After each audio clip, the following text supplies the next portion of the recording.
السلام علیکم۔ جہان داستان میں آپ کا خیر مقدم ہے۔ امید ہے کہ آپ خیریت سے ہوں گے۔ سنگ تراش کی ایپیسوڈ 3 ملاحظہ فرمائی۔ میں نے اپنی ماں کے سرد اور بے جان رخسار پر ایک طویل بوسہ دیا اور دل گرفتہ انداز میں ایک صندوق میں سے سرخ رنگ کا محسوس پرچم نکال کر جھونپڑے پر لہرا دیا، جو اس بات کی علامت تھی کہ اس جھونپڑے میں کسی کی موت واقع ہو گئی ہے۔ سورج کی پہلی کرنیں طلوع ہوتے ہی بستی کی زندگی کے شور سے گونج اٹھی، اور تھوڑی ہی دیر میں بستی کے لوگ چہروں پر سوگ کا تاثر لیے میرے جھونپڑے پر پہنچنے لگے۔ ہر آنے والا ریت کی چٹکی میرے سر میں ڈال کر روایتی انداز میں اپنے سوگ اور ہمدردی کا اظہار کرتا رہا، اور میں کھوئے کھوئے انداز میں خلا میں گورتا رہا۔ اس وقت توسیہ کا حسن اور نشاط انگیز پیکر میرے احساسات پر چھاتا جا رہا تھا۔ منہ بولی ماں کی ناگہانی موت کا صدمہ کہیں لاشعور کی گہرائیوں میں جاس رہا تھا۔ اچانک مجھے توسیہ نظر آئی، اپنے محسوس شاہانہ انداز میں ہونٹوں پر دعوت انگیز مسکان لیے ہوئے۔ جھونپڑے میں جمع ہونے والے ہجوم کے عقب میں وہ قدرے اونچی نظر آ رہی تھی، جیسے کسی اونچے پتھر پر کھڑی ہوئی ہو۔ اسے دیکھتے ہی میرے ہونٹ غیر ارادی طور پر دائرے کی صورت میں سکڑ گئے۔ خون کا دوران بدن میں تیز سنسناہٹ پیدا کرنے لگا۔ میں بے چین ہو کر اپنی جگہ سے اٹھ گیا۔ آنے والوں میں بیشتر لوگ میری منہ بولی ماں کی لاش کے گرد جمع تھے۔ چند کی نظریں مجھ پر پڑی اور وہ متافسانہ انداز میں سروں کو جنبش دے کر رہ گئے۔ ان کی دانش میں میری یہ حیت اس شفیق عورت کی وفات کا رد عمل تھی، جس نے بے رحموں کی سرزمین جبرین پر مجھے ماں کا سچا پیار دیا تھا۔ ادھر توسیہ یوں ہی خوابناک انداز میں مسکرائے جا رہی تھی۔ مجھے اٹھتا دیکھ کر اس نے اپنے ہونٹوں پر انگشت شہادت رکھ کر خاموش رہنے کا اشارہ کیا، پھر ہاتھ کی جنبش سے مجھے باہر آنے کی دعوت دیتی واپس مڑ گئی۔ میں دیوانوں کے سے انداز میں لوگوں کے ہجوم میں سے نکل آیا۔ توسیہ پروقار انداز میں ایک طرف چلی جا رہی تھی۔ مجھے حیرت تھی کہ بستی والوں میں سے کسی کی ہوسناک نگاہیں اس توبہ شکن دوشیزہ پر نہ پڑی۔ مجھے خیال آیا کہ شاید توسیہ اپنی پرسرار قوتوں کے سہارے میرے سوا ہر ایک کی نگاہوں سے پوشیدہ ہے، اسی لیے اطمینان کے ساتھ جبرین کے بوکے بیڑیوں کے ہجوم میں گھس آئی تھی۔ میں نے اس کے قریب ہو جانے کی کوشش میں اپنے قدموں کی رفتار تیز کی، اور اسی تناسب سے توسیہ کی رفتار بھی تیز ہو گئی۔ میں وفور شوق اور جوش سے بےتاب ہو کر اس کے پیچھے لپکا۔ وہ ایک لمحے کے لیے پیچھے مڑی اور اس کی مدھر آواز میرے کانوں میں رس گھول گئی، کسی گنگناتے ہوئے مترنم پہاڑی جھرنے کی طرح۔ میرے پیچھے چلے آؤ کھجوروں کے جھنڈ تک۔ ہم دونوں اسی طرح دوڑتے رہے۔ مجھے یوں لگ رہا تھا کہ بے پایہ محرومی میں دنیا کی تمام تر مسرتیں بیک وقت میری گود میں آ گری ہوں۔ میں بے پناہ خوشی کا باعث ماں نانی کو یکسر فراموش کر چکا تھا، جس نے صبح سویرے ہی توسیہ کے بارے میں مجھے خاصی تلخ اور تکلیف دہ سرزنش کی تھی۔ میں اپنے کٹے ہوئے ہونٹ اور چٹختے زخموں کو بھی بھول چکا تھا۔ اس وقت مجھ پر بس ایک ہی دن سوار تھی کہ کسی طرح توسیہ کے قریب پہنچ سکوں۔ دوڑتے دوڑتے جب سورج کی روشنی میں لہلہاتے نخلستان کے درخت نظر آئے تو مجھے ذہنی جھٹکا سا لگا۔ توسیہ مجھے ماں نانی کے نخلستان کی جانب لیے جا رہی تھی۔ ایک ثانیے کے لیے مجھے شبہ ہوا کہ کہیں ماں نانی نے توسیہ کا راز چھپائے رکھنے کے لیے مجھے توسیہ ہی کے ذریعے نخلستان کی جانب نہ بلایا ہو اور میرے وہاں پہنچتے ہی مجھے ہلاک کر دینے کی نیت رکھتا ہو۔ اسی وقت توسیہ نے سر گھمایا اور اس کے چہرے کی معصومانہ چمک نے پل بھر میں میرے اس موہوم اندیشے کو جلا کر خاک کر دیا۔ میں ماں نانی اور اس کے اندھے انتقامی جذبے کو فراموش کر کے پوری قوت سے توسیہ کے پیچھے دوڑتا رہا۔ ذرا ہی دیر میں توسیہ کچی منڈیروں کو پھلانگتی سبزیوں کی کیاریوں میں داخل ہوئی اور انہیں عبور کر کے پل بھر میں ہی کھجور کے درختوں کے ایک گھنے گنج میں روپوش ہو گئی۔ جب میں اس جھنڈ میں داخل ہوا تو توسیہ ایک اونچے درخت کے تنے سے ٹکی اپنے چڑھے ہوئے سانسوں پر قابو پانے کی نڈھال کوششیں کر رہی تھی۔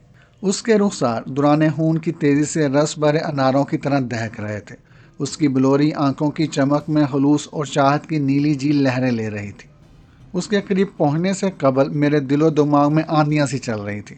میں سوچتا رہا تھا کہ اس کے قریب جاتے ہی والہانہ انداز میں اس سے ہم آغوش ہو کر اس کے رس بھرے ہونٹوں سے مٹھاس چرا لوں گا، اور جب وہ شرما کر سر جھکائے گی تو اس کی ٹھوڑی اوپر اٹھا کر کھلے الفاظ میں اپنی محبت کا بھرپور اظہار کر دوں گا۔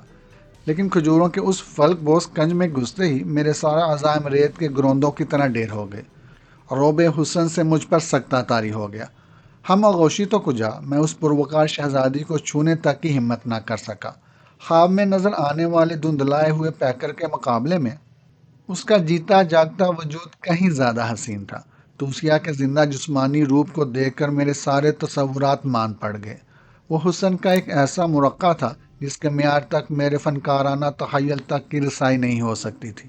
اس کا شباب، انداز کی فسون کاری، بدن کا گداز، حد و حال کا تیکھا پن رانائی کی اس منزل پر تھا جہاں طائر خیال تک کے پر جلتے تھے۔ اس کا ڈھیلا ڈالا بیش قیمت لبادہ دوڑتے رہنے کے باعث شانوں سے ذرا نیچے ڈھلک آیا تھا، اور اس کے دراز گیسو طلائی تاج کے نیچے سے نکل کر گستاخانہ انداز میں پیشانی پر آوارہ ہو گئے تھے۔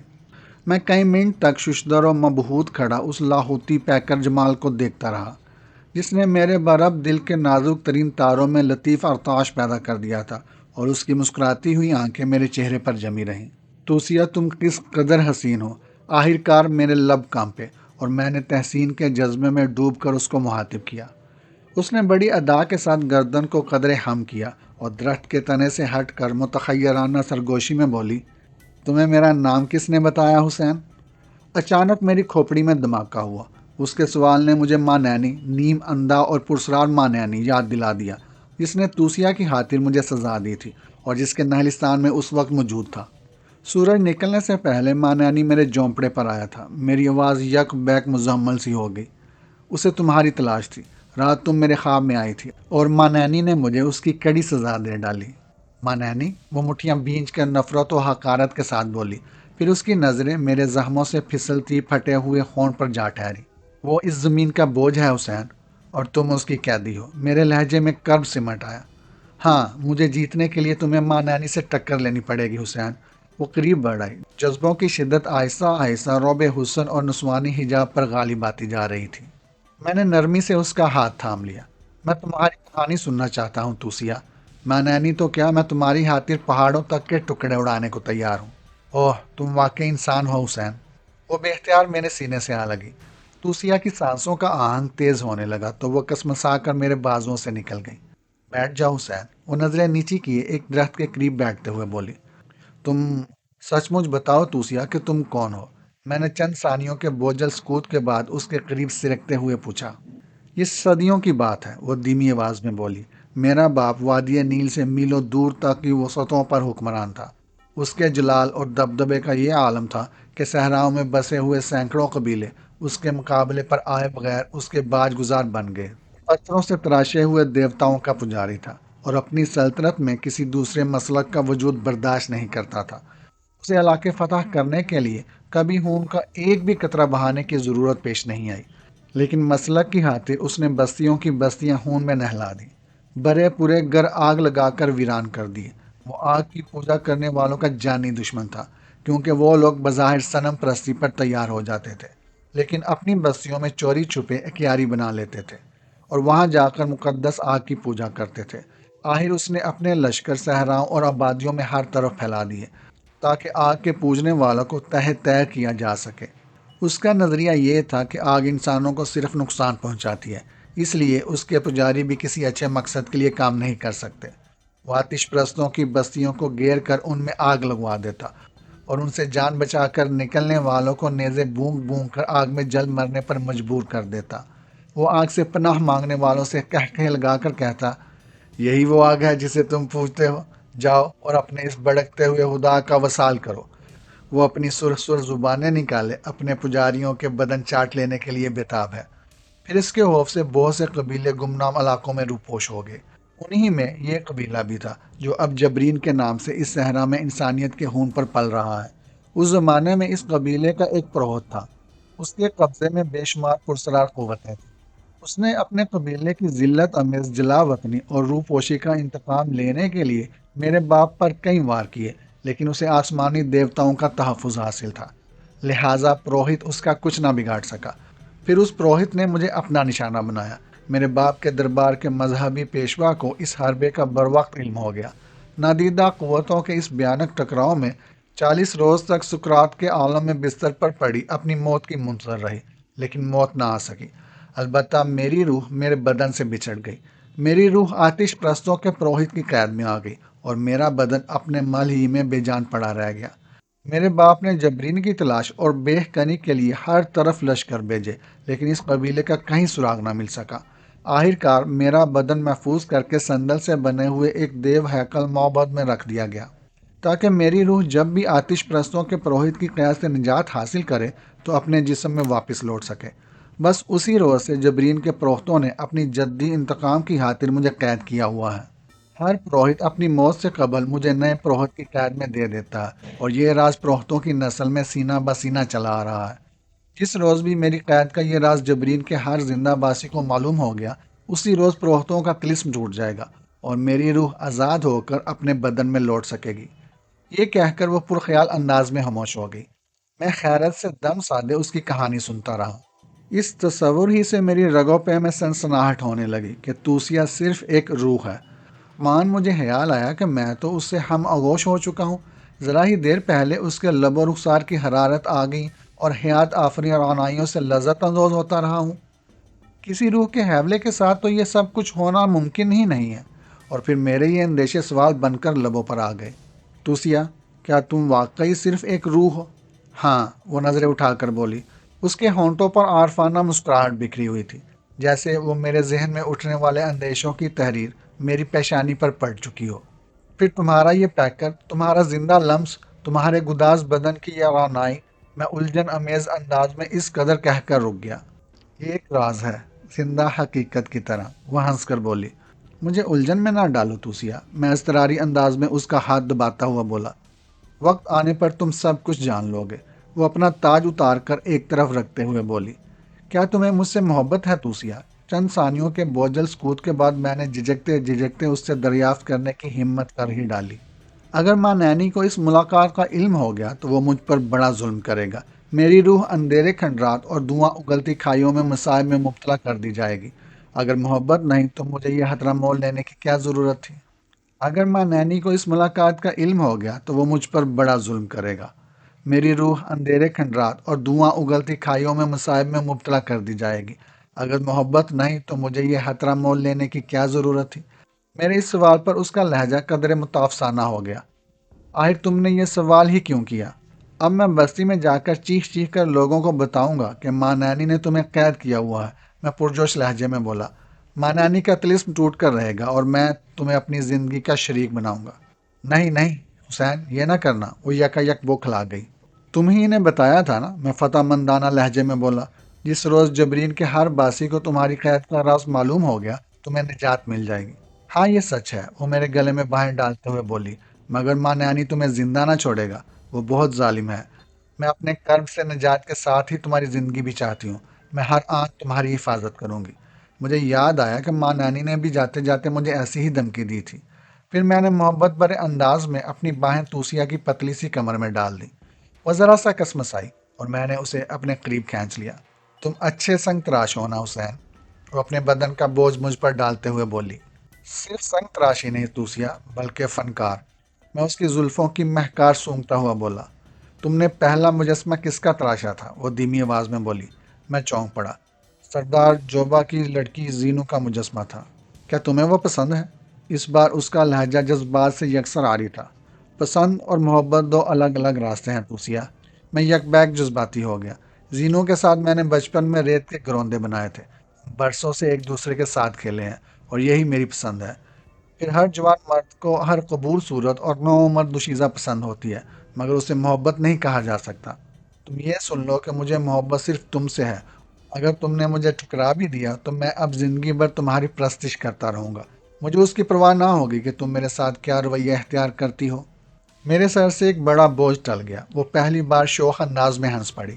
مجھے ڈر تھا کہ کہیں میرے اور زینو کے درمیان تم کسی امتحان میں نہ پڑ جاؤ۔ کیا صبح سے ماں نانی تم سے نہیں ملا؟ میں نے اس کے لبادے کے بندنوں سے کھیلتے ہوئے کہا۔ ایک بار خیمے میں آیا تھا، پھر کچھ کہے بغیر لوٹ گیا، اور اسے اس دوسری حقیقی ملاقات کا علم ہو گیا تو ہو جائے۔ مجھے ایک بار تو یہ خطرہ مول لینا ہی تھا، اس نے میری طرف دیکھ کر کہا اور سٹپٹا کر نظریں چرا لیں۔ میری نگاہوں میں چھپا ہوا پیغام اس کے لیے حیا کا باعث بن گیا۔ میرے ذہن میں وقت اور ماحول کا ہر احساس مٹ گیا۔ میرے سامنے بس توسیہ کا پیکر تھا، اس کے وجود کی لذتیں تھیں، اور میں زندگی میں پہلی بار اس کے ذریعے مسرتوں کی ایک نئی کائنات تخلیق کر رہا تھا۔ وقت جہاں تھا وہیں تھم گیا۔ وہ لمحے صدیوں طویل معلوم ہونے لگے۔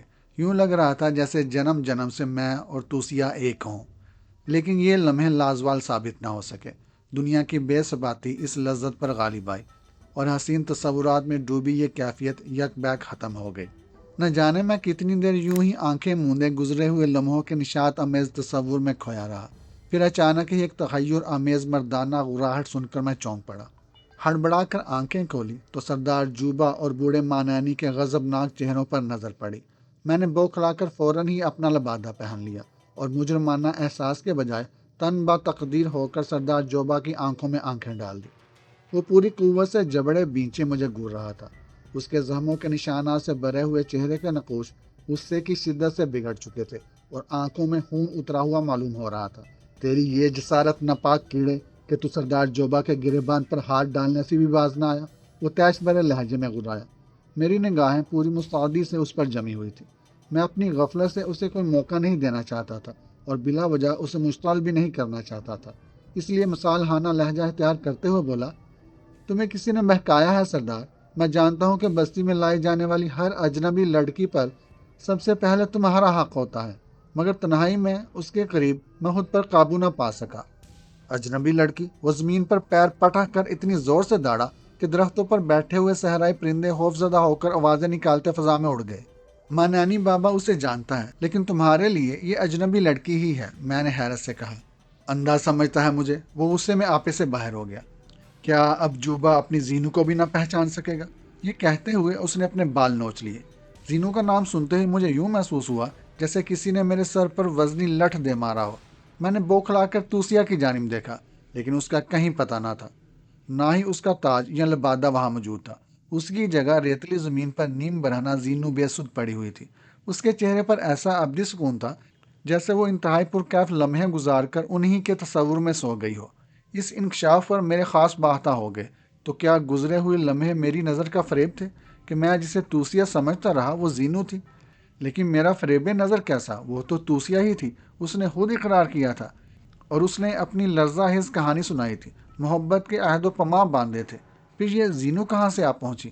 لعنت ہو میرے مقدر پر! سردار جوبا جنون کے عالم میں دونوں ہاتھوں سے اپنا منہ پیٹتا ہوا بولا، تو نے میری لڑکی کی آبرو کو داغدار کیا ہے، مگر میں خود تجھ پر ہاتھ نہیں اٹھا سکتا۔ جوبا کے ان الفاظ نے مجھے صحیح صورت کا احساس دلا دیا، ورنہ میں تو گھبراہٹ میں زینو کے ساتھ کسی بھی جسمانی تعلق سے انکار کرنے والا تھا۔ جبرین کی روایات کے مطابق اگر کوئی شخص بستی کی کسی لڑکی کے ساتھ چند رسوم کی ادائیگی اور مقدس الاؤ کے سامنے حلف اٹھانے سے قبل ہم بستری کرے تو اس شخص کو کوئی بھی نہیں چھو سکتا تھا۔ آخری چاند کی رات کو باہر سے پکڑ کر لائی جانے والی کنیزیں اس کے ہاتھ پیر باندھ کر اسے ایک الاؤ سے اتنی بلندی پر الٹا لٹکا دیتی تھی کہ الاؤ کے شعلے اس کے سر یا جسم کو نہ چھو سکے۔ پھر اس الاؤ میں ایک محسوس وضع کی صحرائی بوٹی ڈال کر اسے روشن کر دیا جاتا تھا۔ یہ صورتحال اس وقت تک برقرار رہتی تھی جب تک زانی کی روح قفس عنصری سے پرواز نہ کر جاتی۔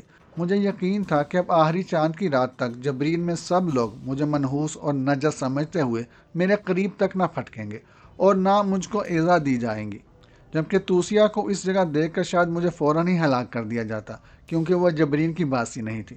اب جہاں مجھے طویل مہلت مل جانے کی خوشی تھی، وہیں یہ الجھن بھی تھی کہ توسیا اور زینو کا کیا چکر ہے۔ مجھے پورا یقین تھا کہ میں نے وہ سارا وقت توسیا کی زلفوں ہی کے سائے میں گزارا ہے، جبکہ اس وقت وہاں نیم برہنہ زینو ایسی حالت میں پڑی ہوئی تھی جیسے میں نے وہ رنگین لمحے اس کے ساتھ گزارے ہوں۔ مانانی جب سے آیا تھا فضا میں منہ اٹھائے بار بار سر کو مختلف سمتوں میں گھما رہا تھا اور گہرے گہرے سانس لیے جا رہا تھا، جیسے کوئی ہانس بو سونگھنے کی کوشش کر رہا ہو۔ میں سمجھ گیا۔ اچانک مانانی بے تابانہ انداز میں بڑبڑایا، پھر بلند آواز میں سردار جوبا سے مخاطب ہوا، سردار، تیری زینو کا کچھ نہیں بگڑا، یہاں ایک اور لڑکی تھی جس کے ساتھ اس ملعون نے اپنا منہ کالا کیا ہے۔ مانانی، میں تیرا احترام کرتا ہوں، جوبا قدرے ناخوشگوار لہجے میں بولا۔ قسم ہے مقدس! مانانی نے پرزور لہجے میں اپنی بات دہرانی چاہی، لیکن میں نے اس کا فقرہ کاٹ دیا۔ سردار، یہ جھوٹا ہے، یہ تیرے ہاتھوں مجھے مروا کر تجھ پر اور تیری بستی پر نحوست لائے گا۔ زینو اپنی مرضی سے میرے ساتھ یہاں آئی تھی، پھر اس کا شباب تیرے خوف پر غالب آ گیا اور میں نے اسے رون ڈالا۔ وہ خود ہی اس پر آمادہ تھی۔ بیسوا کمینی! جوبا نے بڑھ کر بے رحمی سے زینو کی پسلیوں میں ٹھوکر ماری، جو ہم تینوں کے شور سے بھی بیدار نہ ہو سکی تھی۔ یوں لگ رہا تھا جیسے وہ بے ہوش ہو۔ پسلیوں پر ٹھوکر پڑتے ہی زینو کراہی اور ہڑبڑا کر اٹھ گئی۔ سب سے پہلے اس نے مجھے دیکھا اور میرے گلے سے لپٹ گئی۔ اوہ حسین، میں تو سمجھ رہی تھی کہ میں خواب میں لذتوں میں گم ہوں، لیکن یہ تو سب سچ ہے، بالکل سچ۔ ہٹو زینو، سردار آ چکا ہے، میں نے اسے الگ کرتے ہوئے کہا۔ اس نے جیسے ہی جوبا اور ماں نینی کو دیکھا، بوکھلا کر اپنا برہنہ بدن لباس میں چھپانے لگی۔ بوڑھا ماں نینی ہونٹ بیچے مجھے گور رہا تھا۔ زینو جھوٹی ہے سردار، ماں نینی کرہت آواز میں بولا۔ آگے بڑھ کر حسین کی گردن مروڑ دے۔ سردار اس کی بات کو نظر انداز کر کے زینو کو دیکھتا رہا، جو شرم سے سکڑی سہمی لباس پہن رہی تھی۔ اگر تیرا علم سچا ہے تو سردار کو بتا یہاں کون لڑکی تھی، میں نے زہریلے لہجے میں ماں نینی سے کہا، کیونکہ میں خوب جانتا تھا وہ کسی قیمت پر توسیہ کا راز نہ کھولے گا۔ اچانک جوبا اپنی لڑکی کی جانب بڑھا اور اس کے منہ پر تھپڑ رسید کر دیا۔ تو نے میرے لب بکھیر دیے کمینی، بستی میں تیری بولی 60 قرات سونے سے اوپر ہی جانے والی تھی، لیکن اب کوئی تجھے 2 قرات میں بھی نہ بیاہے گا۔ جا، میں تجھے آگ کرتا ہوں، وہی لوارس عورتوں والی چوپال تیرا مقدر ہے، جہاں بستی کے سب لوگ تجھے اپنا کھلونا بنائیں گے۔ بابا، زینو بلک پڑی، اپنا فیصلہ واپس لے لو، حسین مجھے بیاہ لے گا۔ نہیں، سردار جوبا اتنی زور سے دوڑا کہ اس کی آواز برا گئی۔ یہ منحوس زہریلے دھوئیں سے مارا جائے گا، یہ تجھے بیاہ نہیں سکتا۔ زینو سردار کے پیروں سے لپٹ کر پھوٹ پھوٹ کر رونے لگی اور وہ اس کے بال نوچ کر اسے دور گھسیٹنے کی کوشش کرنے لگا۔ حالات کا یہ موڑ بہت ہی غیر متوقع اور نازک تھا۔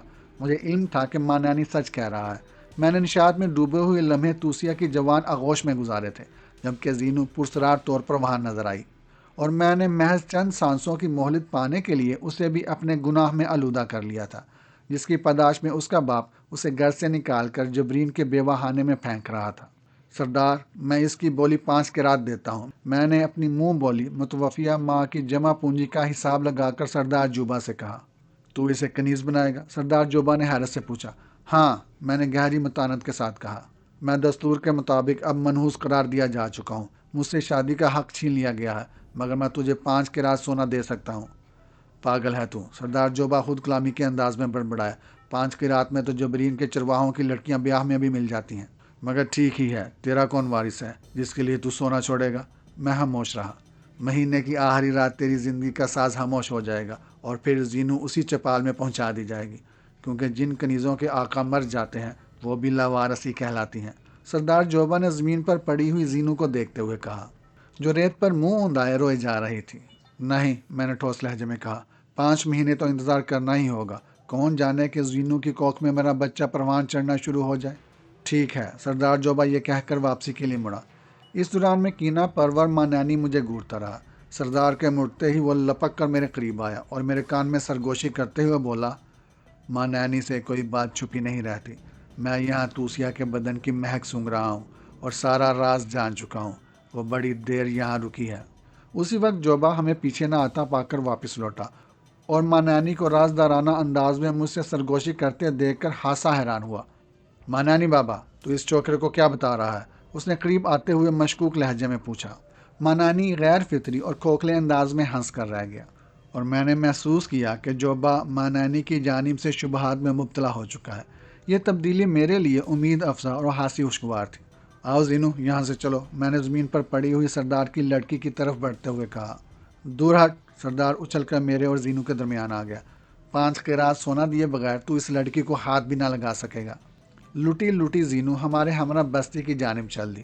اس کے لڑکھڑاتے ہوئے قدم مجھے شبہات میں ڈال رہے تھے کہ کہیں توسیہ کی جگہ وہ وقت میں نے زینو کے ہمراہ ہی نہ گزارا ہو۔ یہ گتھی اس قدر پیچیدہ اور پرسرار تھی کہ میں مسلسل تذبذب کا شکار ہو کر رہ گیا، اور بظاہر توسیہ سے اگلی ملاقات سے قبل اس معمے کا راز حل ہونے کی امید نظر نہیں آ رہی تھی۔ بستی میں داخل ہونے سے قبل میں نے آتش کدے کے قریبی میدان میں لوگوں کو اپنی منہ بولی ماں کی لاش کے گرد جمع ہو کر آخری رسومات کی تیاریاں کرتے دیکھا۔ میری خواہش تھی کہ میں بھی ان رسومات میں شرکت کروں، لیکن جوبا نے سختی کے ساتھ مجھے روک دیا۔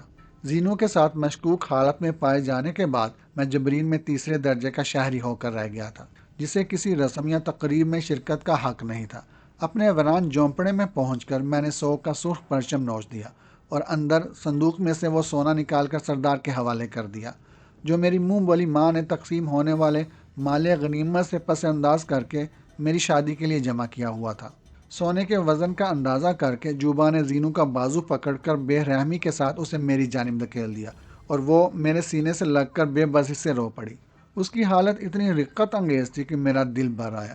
ایک لمحے کے لیے میں نے سوچا کہ کھل کر اصل صورتحال کا اظہار کر دوں، لیکن اول تو جوبا میری بات کا اعتبار نہ کرتا اور دوسری طرف توسیہ کا نام کھلتے ہی میری جان کے لالے پڑ جاتے۔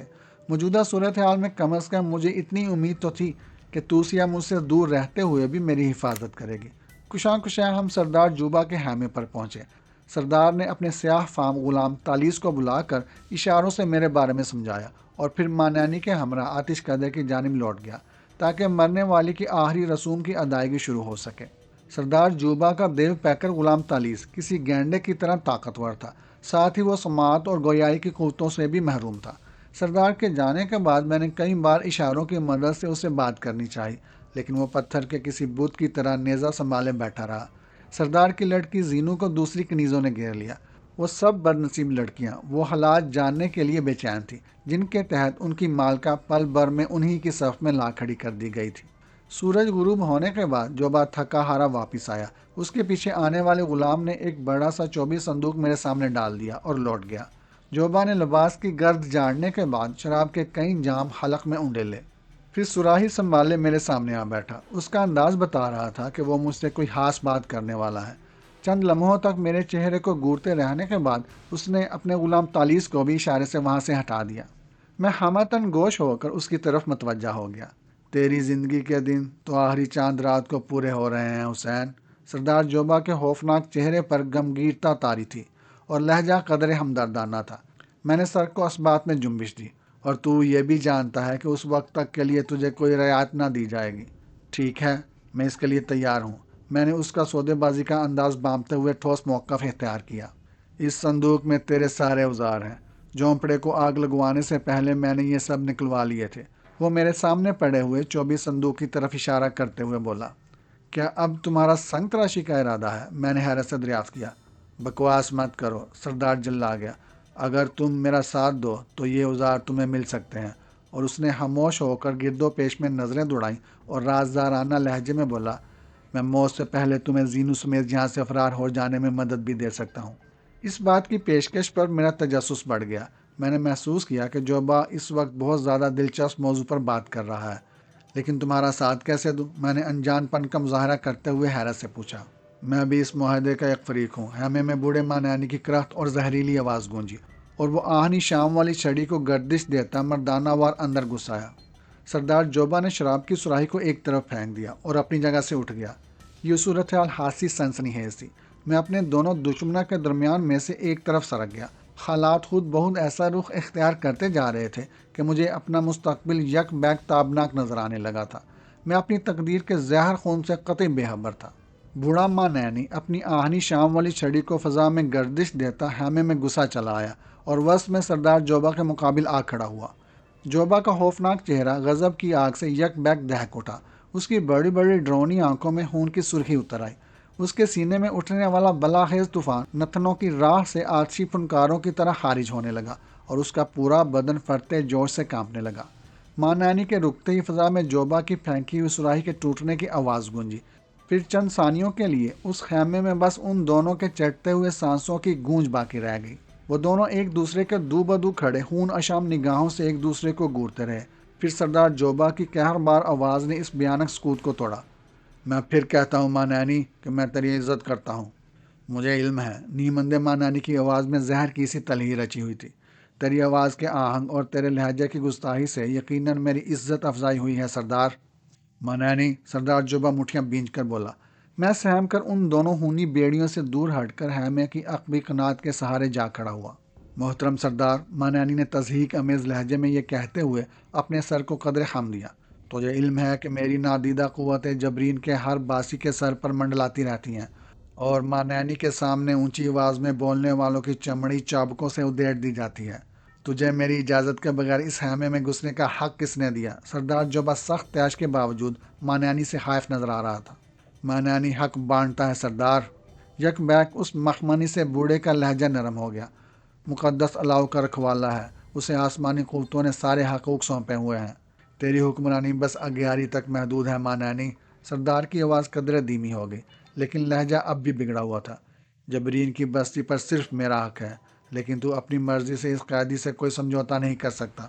ماں نانی نے میری طرف چہرہ اٹھا کر گہرے گہرے سانس لیتے ہوئے حقارت بھرے لہجے میں کہا، کیسا سمجھوتا؟ سردار جوبا نے اداکاری کرتے ہوئے تخیر امیز آواز میں ماں نانی سے سوال کیا۔ ماں نانی نہایت مکروہ آواز میں زور سے ہنسا۔ تیری آواز کیوں لرز رہی ہے جوبا؟ ماں نانی کی آنکھیں دلوں کی گہرائی تک رسائی رکھتی ہیں۔ یہ اب تیرا ہی نہیں میرا بھی قیدی ہے، تو اپنی مرضی سے اس کے ساتھ کوئی سمجھوتا نہیں کر سکتا۔ پتہ نہیں تو کیا کہہ رہا ہے؟ سردار کا غصہ یک بیک کفور ہو گیا اور اس کے لہجے میں اضمحلال سمٹ آیا۔ میں یہ کہہ رہا ہوں، ماں نانی ایک ایک لفظ پر زور دیتا ہوا بولا، کہ یہ قیدی میری مرضی کے بغیر اب جبرین کی بستی سے زندہ نہیں نکل سکے گا۔ یہ کوئی نئی خبر نہیں ہے، جوبا منہ بنا کر بولا۔ احتیاط اور اس کی نگہبانی میرا فرض ہے۔ پھر یہ صندوق یہاں کیسے آیا؟ ماں نانی فرش پر پڑے ہوئے اوزاروں کے 24 صندوق کو ٹھوکر مارتا ہوا بولا۔ یہ سامان میں اس کے حوالے کر دوں گا۔ جوبا اب سمجھ چکا تھا۔ کیوں؟ ماں نانی کا لہجہ سخت ہو گیا تھا۔ اس لیے کہ یہ میری مرضی ہے۔ جوبا کا چہرہ ایک مرتبہ پھر پرسکون ہو گیا۔ لیکن میرا علم کہتا ہے کہ تیری نیت کچھ صاف نہیں ہے۔ ماں نانی قدرے آگے جھک کر آہستہ سے بولا۔ تیرا علم؟ سردار جوبا زہر ہون کے ساتھ بولا۔ ماں نانی، تیرے ساتھ اب تیرا علم بھی بوڑھا ہوتا جا رہا ہے۔ زینو میری نگاہوں کے سامنے نخلستان میں قیدی کے قریب برہنہ پڑی ہوئی تھی۔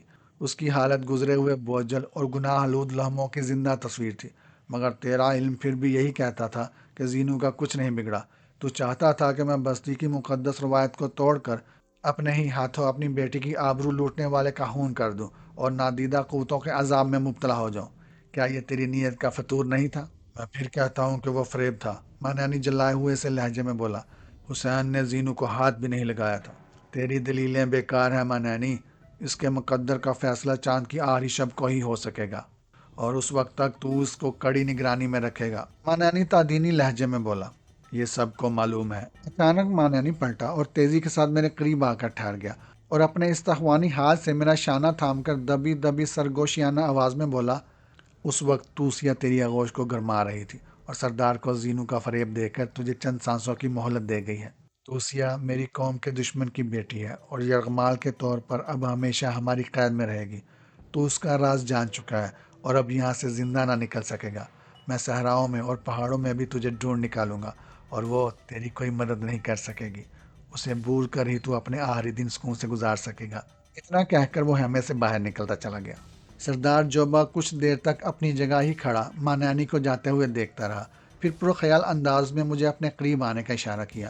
ماں نانی تجھ سے کیا کہہ رہا تھا؟ سردار جوبا نے قدرے سکوت کے بعد اشتباہ امیز لہجے میں مجھ سے پوچھا۔ ان دونوں کے درمیان غلط فہمیوں کی خلیج خائل تھی۔ سردار جوبا میری جانب جھکتا نظر آ رہا تھا۔ میرے لیے یہ موقع غنیمت تھا۔ میں نے بکھرے بکھرے الفاظ کو اپنے ذہن میں یکجا کیا اور نفرت و عداوت کے زہر میں بجھا ہوا ایک شوشہ چھوڑ دیا۔ وہ مجھے تم سے ٹکرا جانے کی ترغیب دے رہا تھا، میں نے نظریں جھکا کر کہا۔ سردار جوبا نے اتنی قوت سے اپنے دانت بینچے کہ اس کے جبڑوں کی دریدیں ابھر آئیں۔ نکارے پر چوٹ پڑ چکی تھی۔ جوبا جم کر یہ لڑائی لڑے گا۔ میں خاموش رہا۔ دراصل میں سردار کو یہ تاثر دینا چاہتا تھا کہ ماں نانی کے ساتھ ہونے والے اس پرسرار معرکے میں اس کا ساتھ دوں گا۔ دل ہی دل میں مجھے ماں نانی اور جوبا کی قبائلی ذہنیت پر سخت حیرت تھی۔ ذرا ہی دیر میں وہ دونوں برسا برس کی جگری رفاقت فراموش کر کے ایک دوسرے کے وقار اور خون کے پیاسے بن چکے تھے، جیسے وہ جنم جنم سے ایک دوسرے کے حریف رہے ہوں۔ بولو، تم کیا کہتے ہو؟ آج سردار نے دھیمی آواز میں بات چڑھی۔ کس بارے میں نے انجان بن کر پوچھا۔ میرا ساتھ دو تو رہائی مل سکتی ہے، سردار جوبا پرتجسس آواز میں بولا۔ میں تیار ہوں۔ یہ کہتے ہوئے میرا دل اچھل کر حلق میں آ گیا۔ مقابلہ کڑا ہے، بھاگ نہ جانا۔ سردار جوبا نے میرے چہرے پر نگاہیں گاڑ دی۔ موت اب میرے تعاقب میں ہے، میں نے مضبوط لہجے میں کہا۔ میرے اندر چھپا ہوا فنکار کرب سے سسک رہا ہے۔ میرے جذبوں پر پہرے بٹھا دیے گئے ہیں۔ میں بے بسی کی زندگی پر مقابلے کی موت کو گلے سے لگانے میں دلی مسرت محسوس کروں گا۔ سنو، زینو مجھے بہت عزیز ہے، سردار جوبا چوکنی نگاہوں سے ادھر ادھر دیکھتے ہوئے سرگوشیانہ آواز میں بولا۔ میں نہیں چاہتا کہ بستی کی روایت کے مطابق تمہاری موت کے بعد زینو لاوارث ٹھہرا دی جائے اور اپنے بال جلا کر سر میں دھول ڈالتی چوپال میں جا بیٹھے، جہاں میرے ساتھی اس کے زندہ گوشت پر بھوکے گدوں کی طرح یلغار کر دیں۔ ادھر ماں نانی سے نمٹنا بھی ضروری ہے۔ وہ بہت خبیث ہے، اس کے قبضے میں نادیدہ قوتیں بھی ہیں۔ وہ جڑی بوٹیوں کے علم کا شہنشاہ ہے۔ دن کی روشنی میں وہ مقدس پروہت کا خول اوڑے رہتا ہے، لیکن میں نے راتوں کی سیاہی میں اسے چوری چھپے نہلیسان سے نکل کر آبادی میں گھستے دیکھا ہے۔ وہ ہر رات جبرین میں اپنے گناہوں کی سیاہی بکھیرتا ہے، پھول جیسی دوشیزاؤں کے بدن اپنی ہوس کی قربان گاہ پر نچھاور کر دیتا ہے۔ اور صبح کے اجالے میں وہ لڑکیاں دبی دبی آوازوں میں اپنی سہیلیوں کو جنس کے دیوتا آتیش سے ہم آغوشی کی حرارت آ گئیں اور ناقابل یقین کہانیاں سناتی ہیں۔ جبرین کی کوئی بھی بالغ لڑکی حبیس معنانی کے ہاتھوں محفوظ نہیں رہتی۔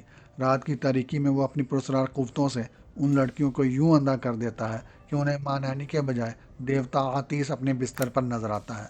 معنانی کی راہ میں صرف میں ہی ایک رکاوٹ ہوں۔ وہ اکثر مجھے غلط مشورے دیتا ہے، وہ مجھے اپنے راستے سے ہٹانا چاہتا ہے، لیکن اب میں جبرین کے باسیوں سے ہی اس کے ٹکڑے اڑوا دوں گا۔ لیکن میں کیا کر سکتا ہوں؟ میں نے اس کے خاموش ہونے پر تحیر امیز لہجے میں اس سے سوال کیا۔ سب کچھ تم کو ہی کرنا ہے۔ جوبا کا لہجہ پرجوش تھا۔ بتاؤ، میں تیار ہوں۔ میں اس کے قریب ہی کھسک آیا۔ ابھی چاند کی آخری تاریخ میں 21 دن باقی ہیں۔ میں چاہتا ہوں کہ تو کسی دیوتا کا مجسمہ تیار کر لے۔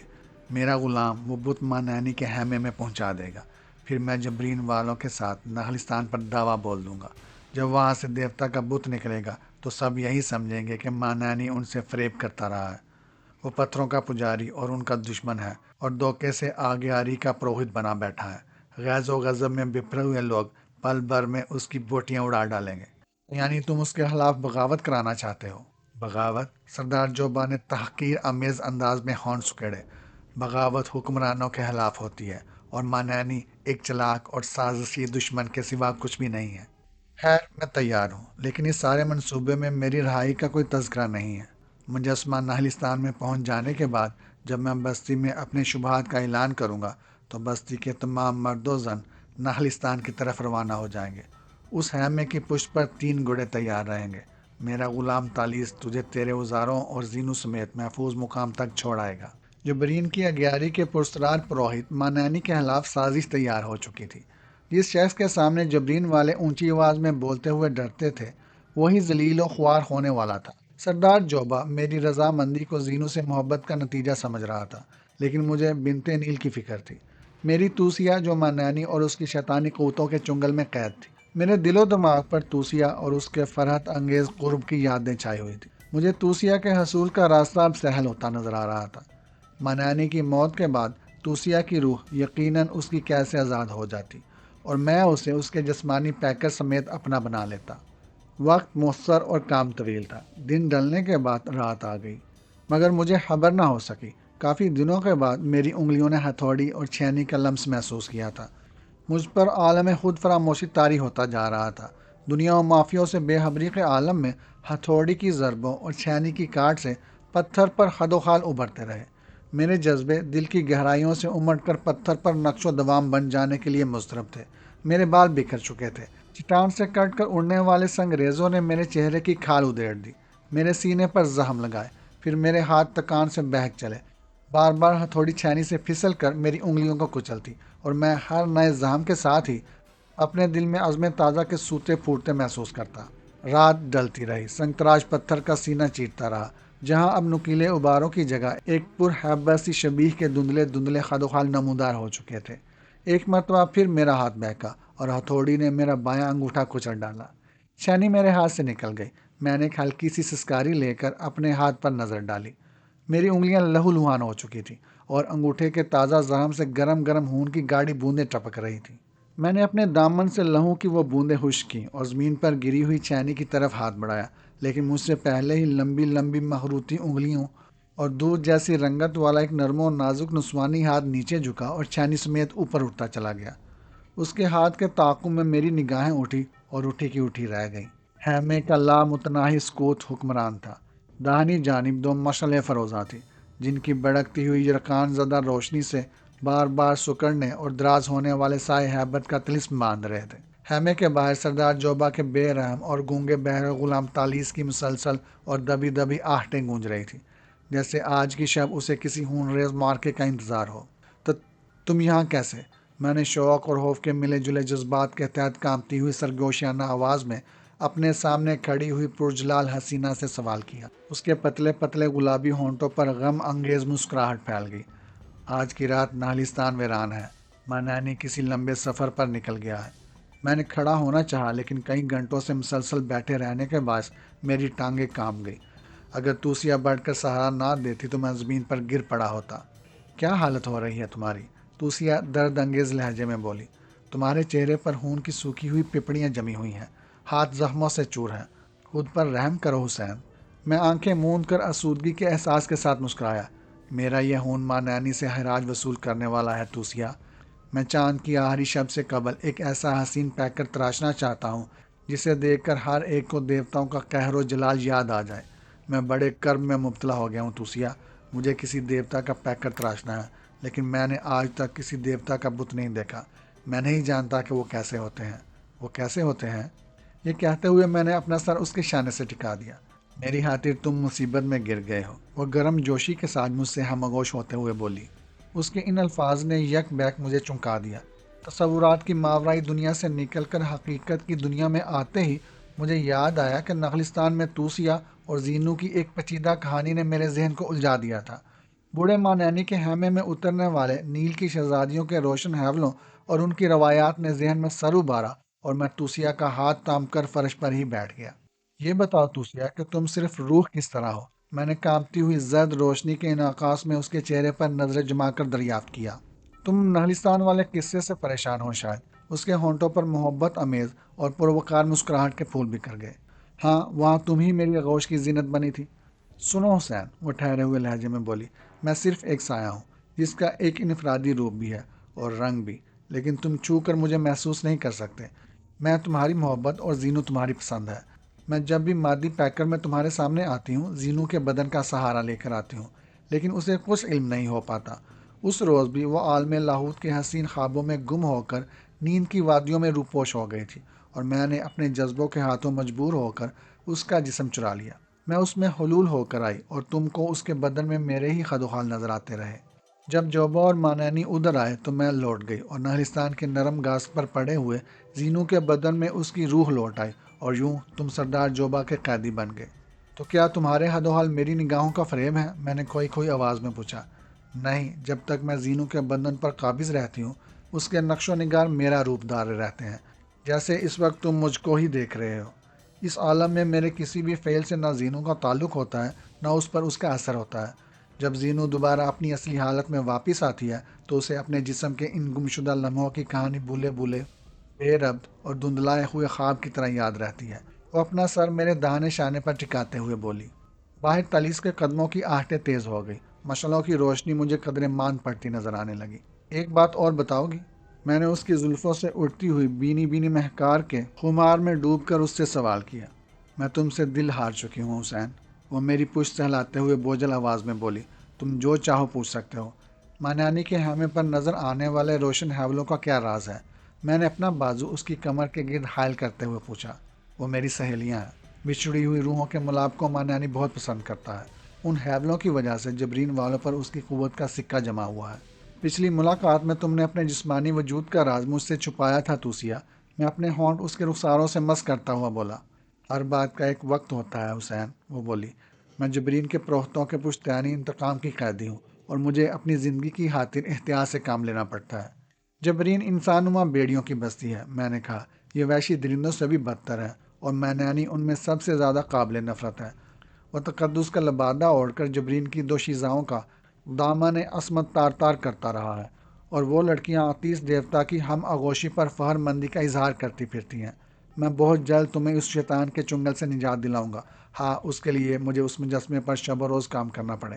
میرا جدی مسلک بت پرستی ہے حسین، وہ بولی، اور تم صنم تراش ہو۔ میرے محبوب ہونے کے علاوہ میرے لیے محترم بھی ہو۔ میں ہر آن تمہاری حفاظت کروں گی، لیکن تم بھی خود پر رحم کرو۔ تم نے ایک ہی روز میں اپنی کیا حالت بنا لی ہے۔ میرا ہر نیا زخم اور اس سے بہنے والی خون کی ہر بوند مانیانی سے زندگی کی مہلت چھین رہی ہے توسیہ۔ اس کے گناؤنے کردار نے میرے وجود میں آگ بھڑکا دی ہے۔ جب تک اس کی بوٹیاں نہ نوچ لی جائیں مجھے سکون نہیں ملے گا۔ اس نے بے اختیار میری لہو لہان انگلیوں کو چوم لیا اور بررائی ہوئی آواز میں بولی، دیوتا تمہاری نگہبانی کریں حسین، میں اپنی زندگی تمہارے بغیر بسر نہ کر سکوں گی۔ میں نے دیوانہ وار اس کا منہ چوم لیا۔ میرے تھکے ہوئے اعصاب میں نشاط کی لہریں دوڑ گئیں۔ دل و دماغ میں دنک رنگ جذبوں کا ایک ہیجان برپا ہو گیا۔ میرے زخم خوردہ ہاتھ فنکارانہ مہارت کے ساتھ جنبش میں آئے، اور میں مرمر سے تراشے ہوئے اس زندہ پیکر کی رعنائیوں میں گم ہونے لگا۔ اس کی نگاہوں میں خمار لہریے دوڑ رہے تھے، لیکن وہ کسی خوفزدہ ہرنی کی طرح بار بار چونک رہی تھی، جیسے اسے کسی کا خوف ہو، جیسے کوئی نادیدہ قوت اس کے تعاقب میں ہو، اور جب میں نے اس کے پیکرے حسن کی نقاب کشائی کی جرت کی اور رندانہ سرمستی کے ساتھ اس کے لبادوں کے بدن ادیر ڈالے تو وہ ایک طرف سمٹ گئی۔ مجھے جانے دو حسین، وہ گھبرائی ہوئی آواز میں بولی۔ تم مانانی کی لا علمی میں اس بند خیمے میں کسی دیوتا کا بت تراش رہے ہو۔ اگر مانانی میری بو پا کر یہاں تک آ پہنچا تو کھیل بگڑ جائے گا اور دھواں اگلتی ہوئی تیرا اور تار وادیاں میرا مقدر بن جائیں گی۔ میرے خوابوں کے شیش محل یک بیک بکھر گئے۔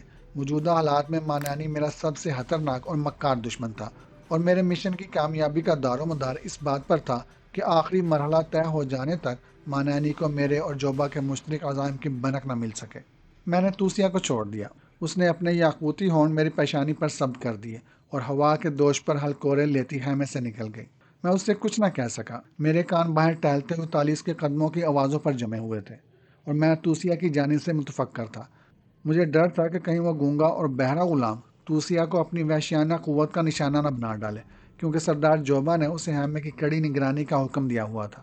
کئی منٹ گزر گئے لیکن خیمہ سے باہر نہ مجھے توسیہ کے قدموں کی آہٹیں سنائی دی اور نہ تالیس کی آہٹوں کے تواتر میں فرق آیا، اور میں نے سمجھ لیا کہ توسیہ اپنی پرسرار ماورۂ قوتوں کے سہارے تالیس کی آنکھوں میں دھول جونک کر نکل گئی ہوگی۔ میں کافی دیر تک خالی اس ذہنی کے عالم میں وہیں بیٹھا رہا۔ ذہن میں عجیب سے لامتناہی سناٹے کی گونج سنسنا رہی تھی۔ آخر میری نگاہیں اس چٹان پر پڑی جسے میں اپنے ہاتھوں سے تراش رہا تھا۔ اس چٹان میں انسانی حیولہ ابھر چکا تھا اور تھوڑی سی محنت کے بعد حد و حال کا باریک مرحلہ شروع ہونے والا تھا۔ اس وقت مجھ پر تکان طاری ہو رہی تھی۔ میں نے محسوس کیا کہ میں مختصر وقت میں نہ کافی کام نمٹا چکا ہوں، اس لیے طبیعت آرام کی جانب مائل ہونے لگی اور میں ایک جانب بچھے ہوئے بستر پر دراز ہو گیا۔ نہ جانے کہ اس وقت میری آنکھ لگ گئی، پھر شاید عالم خواب میں ہی میں نے خود کو سردار جوبا کی ایک خاص محفل میں اس کا ہم نشین پایا۔ وہاں میرے اور سردار جوبا کے مقابل بوڑھا مانانی جو برین کے دو مشہور شاہ زوروں کے ہمراہ براجمان تھا۔ سردار جوبا کا خیمہ سہمی ہوئی برہا تن کنیزوں سے بھرا ہوا تھا۔ ان میں سے کچھ کے سروں پر جنگلی پھول لگے ہوئے تھے۔ سردار جوبا اور مانانی کے درمیان کپڑے کی بنی ہوئی شطرنج بچھی ہوئی تھی اور وہ بڑے انہماک کے ساتھ بازی کھیلنے میں مصروف تھا۔ سردار کے مہروں کی تعداد قدرے کم تھی لیکن وہ کھیل پر چھایا ہوا تھا۔ دوسری طرف مانانی مزید مہرے پٹوانے کے لیے تیار نہیں تھا۔ اس کا چہرہ حادثہ غمگین تھا۔ پھر اچانک ہی مانانی نے سردار کے ایک روح کو پیٹ لیا۔ جوبا کے چہرے کا رنگ اڑ گیا۔ یہ زخم بہت کاری تھا۔ اس نے ایک نگاہ کنیزوں کے ہجوم پر ڈالی اور اگلی چال سوچنے لگا۔ جوبا بازی بڑھا دے، 10 کنیزیں، مانانی نے قہقہہ مار کر کہا۔ منظور، جوبا جلا کر بولا۔ پھر اس نے انگلی کے اشاروں سے پھول والی کنیزوں میں سے 3 کو علیحدہ ہو جانے کا اشارہ کیا اور وہ پھول اتار کر دوسری جماعت میں مل گئیں۔ یہ بازی جیت گیا تو کنیزوں کے نیلام میں میرے وارے نیارے ہو جائیں گے۔ نیم اندھا مانانی اپنی پلکیں جھپکاتا ہوا بولا۔ مجھے اپنے نہلستان میں پتھروں کا مکان تعمیر کرانا ہے۔ میرا رواں رواں کانپ۔ سردار جوبا اور مانانی کے درمیان کنیزوں کا جوا ہو رہا تھا اور مانانی جیتی ہوئی کنیزوں کو کسی نیلام میں فروخت کرنے کا عزم رکھتا تھا۔ پھر سردار جوبا کی ہر چال الٹی ہونے لگی۔ اس کے مہرے تیزی کے ساتھ پٹنے لگے۔ مانانی کا چہرہ فاتحانہ مسرت سے دمکنے لگا۔ بار بار اس کی نگاہیں پھول والی کنیزوں کے ہجوم پر پڑتی تھی۔ میں محسوس کر رہا تھا کہ مانانی ان کنیزوں کی مالی منافعات حاصل کرنے سے قبل اپنی ملکیت کا خراج بھی ضرور وصول کرے گا۔ آخرکار مانانی کے ساتھ مہروں کے ہجوم میں سردار جوبا کا شاہ اور وزیر گر گیا اور شہ پر شہ پڑنے لگی۔ مات سامنے تھی لیکن جوبا مہرے اٹھنے سے قبل ہتھیار ڈالنے پر آمادہ نہ تھا۔ اس کی پیشانی پر پسینے کے قطرے جلملا رہے تھے۔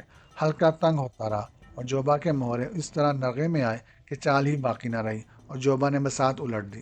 زندگی میں پہلی بار تو مجھ سے ہارا ہے جوبا، مانانی فتح مندانہ قہقہہ لگا کر بولا، ورنہ تو زندگی بھر جبرین کے جواریوں سے مال غنیمت میں ملی ہوئی کنیزیں جیتتا رہا ہے۔ فتح و شکست مقدر کے کھیل ہیں مقدس مانانی، سردار جوبا شراب کی سرائی حلق میں انڈیلتے ہوئے دھیمی آواز میں بولا۔ ایک بازی اور ہو جائے تو اسے داؤ پر لگا۔ یہ کہتے ہوئے مانانی نے مکارانہ انداز میں میری طرف اشارہ کیا، اور میں اس قیدی کے مقابلے میں اپنی تمام کنیزیں داؤں پر لگاتا ہوں۔ سردار جوبا نے میری جانب دیکھا۔ وہ نیم رضامند نظر آ رہا تھا اور شاید مجھ سے نئی بازی شروع کرنے کی اجازت چاہتا تھا۔ نہیں سردار، میں نے سر جھکا کر اس سے کہا، آج تمہارے ستارے گردش میں نظر آتے ہیں، یہ بازی پھر کسی وقت صحیح۔ اور جوبا نے میری بات مان لی۔ مگر تو زیادہ دن مجھ سے نہ بچ سکے گا، مانانی نے مجھ سے مخاطب ہو کر زہریلے لہجے میں کہا۔ تیرا انجام میرے ہی ہاتھوں ہوگا۔ یہ کہتے ہی مانانی نے ایک خونخوار عقاب کا روپ دھار لیا اور تیزی سے میرے سینے پر ٹوٹ پڑا۔ اس کے پنجوں کی تیز چبھن سے میری جان نکل گئی اور میں بری طرح چیخنے لگا۔ میں نے اس عقاب کو چھاتی سے نوچ کر دور پھینکنا چاہا مگر وہ جونک کی طرح میرے سینے سے چمٹا رہا۔ میں چیختا ہوا بستر سے اتر پڑا۔ میں اس وقت اپنے خیمے میں ہی موجود تھا۔ مشعلیں ابھی تک روشن تھی، ترچھی ہوئی چٹان اپنی جگہ موجود تھی، اور میرے سینے سے لپٹا ہوا عقاب دبی دبی چیخوں کے ساتھ میرے سینے کا گوشت نوچے جا رہا تھا۔ میں نہ جانے کس جال میں پھنس چکا تھا۔ اذیت کے اس عالم میں مجھے خیمے سے نکاسی کا راستہ تک نہیں سجائی دیا، لیکن باہر پہرے پر موجود گونگا اور بہرا تالیس شاید اپنی چھٹی اس کے سہارے ہتھرے کی بو پا کر اندر گھس آیا۔ میری حالت دیکھ کر وہ ایک ثانیے کے لیے ٹھٹکا اور پھر ایک جلتی ہوئی مشعل لے کر میری طرف بڑھنے لگا۔ وہ عقاب ہتھرے کو سر پر منڈلاتا دیکھ کر فوراً ہی میرے سینے سے الگ ہو کر اپنے پر پھڑاتا ہوا فضا میں بلند ہوا۔ تالیس نے آنکھیں بند کر کے جلتی ہوئی مشعل سے اس پر وار کیا۔ پگھلی ہوئی گرم گرم چربی کی کئی بوندیں میرے بدن پر پڑی اور میں دونوں ہاتھوں سے سینہ دبائے زمین پر ڈیر ہو گیا۔ اسی کے ساتھ فضا اس عقاب کی کریہ چیخوں سے گونج اٹھی۔ تالیس کی مشعل نے اس کے پروں میں آگ لگا دی تھی۔ جلتے ہوئے پروں کی بو پھیلنے لگی۔ ساتھ اس آتش زدہ پرندے نے تیزی کے ساتھ خیمے کا چکر کاٹا اور تالیس کے اگلے وار سے قبل ہی خیمے سے نکل گیا۔ میرے لیے یہ نیا تجربہ بہت دہشت ناک اور روح فرسا تھا۔ میں فرش پر پڑا تڑپ رہا تھا۔ تالیس نے جھک کر ایک نظر میرا جائزہ لیا اور تیزی کے ساتھ خیمے سے باہر چلا گیا۔ اس کی واپسی میں چند منٹ سے زیادہ دیر نہیں لگی۔ اس بار سردار جوبا بھی اس کے ہمراہ تھا۔ اس کے بھیانک چہرے پر فکر و تشویش کی پرچھائیاں لرز رہی تھیں۔ تالیس نے کسی ماہر جراح کی طرح زخم صاف کر کے ان پر مرہم لگایا اور پھر ان پر پٹی باندھ دی۔ چند ہی سیکنڈ میں مجھے بہت زیادہ سکون کا احساس ہوا اور میں نقاہت کے ساتھ اپنے قدموں پر کھڑا ہو گیا۔ جوبا نے سہارے کے لیے اپنا ہاتھ آگے بڑھا دیا۔ مانیانی کہاں ہے سردار؟ میں نے خوفزدہ نگاہوں سے اپنے گرد و پیش دیکھتے ہوئے سرگوشیانہ آواز میں جوبا سے سوال کیا۔ میرے خیمے میں موجود ہے، جوبا نے متعجب ہوتے ہوئے کہا۔ تمہیں اس وقت اس نابکار کا خیال کیسے آ گیا؟ کیا وہ تمہارے ساتھ کنیزوں کا جوا کھیل رہا تھا؟ میں نے اس کے سوال کو نظر انداز کرتے ہوئے سرسراتی ہوئی آواز میں دوبارہ دریافت کیا۔ ہاں، سردار جوبا کے خوفناک چہرے پر حیرت کے گہرے نقوش ابھر آئے۔ آج میرا مقدر خراب تھا۔ مانیانی نے آج پہلی بار زندگی میں مجھے شطرنج کی بازی میں مات دی ہے۔ مگر تمہیں یہ بات کیسے معلوم ہوئی؟ تم تو یہیں تھے۔ سردار کے یہ الفاظ سن کر میرے قدم لڑکھڑا گئے۔ مانیانی ابھی تک میری راہ پر لگا ہوا ہے سردار، اور میری زندگی اجیرن کرنے پر تلا ہوا ہے۔ تم دہشت زدہ ہو، سردار جوبا نے مجھے بستر پر بٹھاتے ہوئے کہا۔ مانیانی کا خوف تمہارے اعصاب پر سوار ہے۔ تمہیں سکون کی ضرورت ہے۔ میں نے ایک بھیانک خواب دیکھا ہے سردار، میں کانپتی ہوئی آواز میں بولا۔ میری ویران نگاہیں خیمے کی فضا میں کسی نامعلوم نقطے پر مرکوز تھیں۔ اور تم تو کہتے ہو کہ وہ خواب سچا تھا؟ سردار جوبا نے بے یقینی کے ساتھ مجھے گھورا، اپنی ہتھیلی سے میری پیشانی کو چھوا اور تالیس کو شراب لانے کا اشارہ کیا۔ میں ہذیان نہیں بک رہا ہوں، میں گہرا سانس لے کر بولا۔ میں جو کچھ کہہ رہا ہوں وہ سچ ہے۔ مانیانی کی پرسراج شخصیت اور اس کے ہولناک ماورائی حربے مجھے پاگل کر دیں گے۔ لو یہ پیو، سردار جوبا مربیانہ انداز میں میرے سر پر ہاتھ پھیر کر بولا، اور میں نے ایک ہی سانس میں پورا جام خالی کر دیا۔ پھر میں نے اسے تازہ ترین کہانی سنا دی۔ فرتے حیرت سے اس کا منہ کھلا ہوا تھا۔ یہ کیسے ہو سکتا ہے؟ میرے خاموش ہوتے ہی وہ کلامی کے انداز میں بڑبڑانے لگا۔ اس کی نگاہیں تالیس کے چہرے پر جمی ہوئی تھی۔ جوبا نے محسوس اشاروں میں تالیس کو کڑی لان تان کی، اور اس نے زمین پر پیشانی رگڑ رگڑ کر اپنے اشاروں سے اسے یقین دلایا کہ میں تمام وقت اس خیمے میں مقید رہا ہوں، حتیٰ کہ میں نے کھلا ہوا آسمان تک نہیں دیکھا۔ تب پھر تو سچ ہی کہتا ہے، آخرکار جوبا نے کہا۔ جوبا نے اپنے خیمے کے واقعات مجھے سنائے، جو میرے خواب سے بس اس حد تک مختلف تھے کہ میں وہاں موجود نہیں تھا، اور مانیانی نے عقاب کا روپ نہیں دھارا تھا، بلکہ سردار جوبا اسے انسانی حیت میں ہی چھوڑ کر آیا تھا۔ میرا خواب اس حد تک سچا تھا کہ مانیانی کے سردار کو جوئے میں مجھے داؤ پر لگانے کی ترغیب دی تھی۔ میں جا رہا ہوں، خیمے کے واقعات سناتے سناتے اچانک سردار جوبا گھبرائے ہوئے انداز میں اٹھتا ہوا بولا۔ کہیں مانیانی میری تلاش میں اسی طرف نہ نکل آئے۔ جوبا کے ساتھ ہی تالیس بھی پہرا دینے کے لیے خیمے سے باہر نکل گیا، اور میں کسی پامال ستم رسیدہ اجنبی کی طرح اپنے ہی تراشے ہوئے پتھر کے بے ہنگم حد و حال کو گورنے لگا۔ نہ جانے کتنی ہی دیر میں اسی عالم میں کھویا رہا۔ پھر جوبا کے قدموں کے شور سے میری محویت کا طلسم ٹوٹا۔ سردار جوبا کسی بدمست بھینسے کی طرح ہانپ رہا تھا۔ اس کا چہرہ وفور جوش سے سرخ ہو رہا تھا۔ اس کے ساتھ اس کی نگاہوں میں خوف کے دھندلے دھندلے سائے بھی لرزہ نظر آ رہے تھے۔ اس نے مضبوطی کے ساتھ میرے شانے جکڑ کر ہیجان سے کانپتی ہوئی آواز میں بتایا کہ میرے پاس سے واپسی پر اس نے اپنی نگاہوں سے حبیس مانانی کا بدن کئی جگہ سے جھلسا ہوا دیکھا ہے۔ جس وقت سردار جوبا اپنے محسوس خیمے میں واپس پہنچا تو مانیانی آنکھیں موندے آتش دان کے سامنے آلتی پالتی مارے مراقبے کے عالم میں براجمان تھا۔ اس کے داہنے ہاتھ میں جلتے ہوئے انگارے دبے ہوئے تھے، اور اس کا چیتھڑوں جیسا لباس اور گوشت سے محروم بدن جا بجا جھلسا ہوا تھا۔ سردار جوبا کے واپس پہنچتے ہی ماں نینی نے آنکھیں کھول دی، دہتے ہوئے انگارے آتش دان میں پھینک دیے، اور میں نے ہیز مسکراہٹ کے ساتھ جوبا کو بتایا کہ اس کی عدم موجودگی میں وہ اپنی ذات کا عرفان حاصل کرنے کی مشق کے طور پر اپنے بدن کو دہتے ہوئے انگاروں سے داغ رہا تھا، تاکہ سردار جوبا کے انتظار کے لمحات بآسان گزر جائیں۔ اس نے تیرے بارے میں ایک لفظ بھی نہیں کہا، جوبا مجھے جھنجھوڑتے ہوئے جوشیلی آواز میں بولا۔ وہ بہت مکار ہے، وہ بدروحوں اور پرسرار قوتوں کا شہنشاہ ہے، وہی عقاب کے روپ میں تجھ پر حملہ آور ہوا تھا۔ اس کے جلے ہوئے بدن کو دیکھتے ہی مجھے یقین ہو گیا تھا کہ تالیس نے جس عقاب کو جلا کر زخمی کیا تھا وہ ماں نینی ہی تھا۔ اف میرے رب، یہ تو میں نے کبھی نہ سنا تھا کہ اغیاریوں کے پروہت ہونی پرندوں کا روپ بھی دھار لیتے ہیں۔ سردار جوبا کے الفاظ کھوکھلے اور عزم متزلزل تھا۔ وہ ماں نینی سے بری طرح خوف زدہ اور گھبرایا ہوا نظر آ رہا تھا۔ سردار، اب اس کے دن قریب ہیں، میں وقت سے پہلے ہی یہ بت مکمل کر لوں گا، میں نے نہایت سوچ سمجھ کر اس سے کہا۔ نہیں نہیں، میں ماں نانی سے ٹکر نہیں لے سکتا، وہ تیزی سے بول اٹھا۔ میں اس کے خلاف سازش کر کے زندہ نہ بچوں گا۔ اس کی روح زندگی بھر بے آب و گیا ریگستان میں میرا تعاقب کرتی رہے گی، وہ میری زندگی کو قابل رحم بنا دے گا۔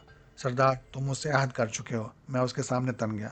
وہ سب کچھ جان چکا ہے، اور مجھ سے اس کا تذکرہ نہ کر کے وہ مجھ سے کھیل رہا ہے، جیسے بلی شکار سے قبل چوہے کو زندگی کی امید دلا دلا کر دڑاتی اور خوش ہوتی ہے۔ بزدل نہ بنو سردار، میں نے ہمت سے کام لیتے ہوئے واضح لہجے میں کہا۔ بات اب بہت آگے بڑھ چکی ہے، ہو سکتا ہے کہ یہ سب واقعات محیط اتفاق ہوں۔ ہتھیار ڈال کر بھی تم ماں نینی کے اندھے انتقام سے نہ بچ سکو گے، پھر کیوں نہ تم اس پر آخری وار بھی کر ڈالو۔ اگر قسمت نے یاوری کی تو ہم اس فتنے کو مٹا دیں گے۔ اس کی لاش صحرائی گدوں کے لیے خوان نعمت ثابت ہوگی۔ باہر سے لائی جانے والی اجنبی لڑکیوں کی لاشیں نوچتے نوچتے وہ بھی اکتا چکے ہوں گے۔ خاموش، جو بات دھیمی آواز میں برایا، اجنبی لڑکیوں کے تانے کی ضرورت نہیں۔ میں لعنت بھیجتا ہوں اس ماؤں کی کوکھ پر جو ایسی لڑکیاں جنتی ہیں جو جبرین کی مردوں کی ہماگوشی تک نہیں سہ سکتی۔ میری زبان تالو سے جا لگی۔ جوبا ان غیر یقینی اور لرزہ حس حالات میں بھی وحشیانہ مردانگی کے جدی ورثے کو نہ بھولا تھا۔ میں نے تجھ سے صرف ماں نانی کی خاطر سمجھوتا کیا ہے، وہ میری آنکھوں میں جھانکتا ہوا بولا۔ اب اگر تو نے لفظوں کے نشتر چلانے کی جسارت کی تو ایک ہی جھٹکے میں تیری گردن شانوں سے اکھیڑ ڈالوں گا۔ میری رگوں میں صحرا کے بیٹوں کا جری خون دوڑ رہا ہے۔ میں معافی چاہتا ہوں، میں نے سر جھکا کر زخم خوردہ آواز میں کہا، لیکن میں خوب سمجھ رہا تھا کہ وہ اپنی اس دھمکی کو عملی جامہ نہ پہنا سکے گا۔ میں اس کی بیٹی زینو کی عصمت چرا چکا تھا، کم از کم وہ یہی سمجھ رہا تھا، اور جبرین کی روایت کے مطابق وہ مجھ پر ہاتھ نہیں اٹھا سکتا تھا، ورنہ نادیدہ قوتیں اسے دردناک عذاب میں مبتلا کر دیتی۔ چند لمحوں تک خیمے میں بھیانک سکوت چھایا رہا۔ مشلوں کی بار بار بڑکتی اور مان پڑتی روشنی میں سردار جوبا کا بھیانک چہرہ کچھ اور بھی ڈراؤنا ہو گیا تھا۔ سن حسین، آخر اس نے فیصلہ کن لہجے میں مجھے مخاطب کیا، ماں نانی جبرین کی ہاتھ سے ہی پیدا ہوا ہے، اور وہ اغیاری کا مقدس پروہت ہے۔ اس سے کھلی ٹکر لیتے ہوئے میری روح کانپ رہی ہے۔ تو خاموشی سے مجسمہ تیار کیے جا۔ اگر اس دوران میں ماں نانی یہاں آ پہنچا اور اس نے تجھے سزا دینی چاہی تو میں آڑے نہ آؤں گا۔ مجھے اپنی زندگی پیاری ہے۔ ہاں، تو ایک بار یہ بت ماں نانی کے خیمے میں پہنچا دے تو پھر میں اس سے ٹکرا جاؤں گا۔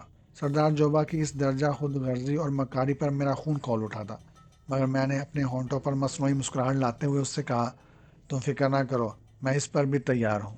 میری زندگی تو ویسے بھی آخری سانسوں پر ہے، میں ماں نانی سے ضرور انتقام لوں گا۔ انتقام؟ کس بات کا؟ مان، مجھے خیال ہوا میں غلط بات کہہ گیا ہوں۔ انتقام کا تذکرہ کرتے ہوئے میرے ذہن پر توسیہ کا کرب چھایا ہوا تھا۔ جوبا کے ٹوکتے ہی بات بدل دی۔ ماں نانی نے مہلت دیے بغیر مجھے تمہارے ہاتھوں مروانا چاہا تھا، اور اب عقاب کا یہ حملہ بھی اسی کی شرارت ہے۔ یہ تم جانو، مگر یہ یاد رہے کہ میں ماں نانی کے مقابلے میں کھل کر تمہارا ساتھ نہیں دے سکوں گا۔ سردار جوبا یہ کہتا ہوا خیمے سے واپس چلا گیا۔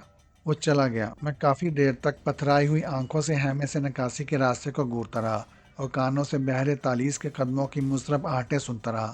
صحرا میں چلنے والی حنک ہوا کے جھونکے خیمے سے ٹکرا کر پرہول سرسراہٹیں پیدا کر رہے تھے، اور میرے ذہن میں لاہوتی سناٹے کی بازگشت گونجتی رہی۔ یہ کیفیت بہت دیر تک قائم رہی، پھر میرے اعصاب اور حواس پر جمی ہوئی برف دھیمے دھیمے پگھلنی شروع ہوئی، اور میں مستقبل کے دھندلائے ہوئے خاکوں میں گرتا چلا گیا۔ یہ کہانی ابھی جاری ہے۔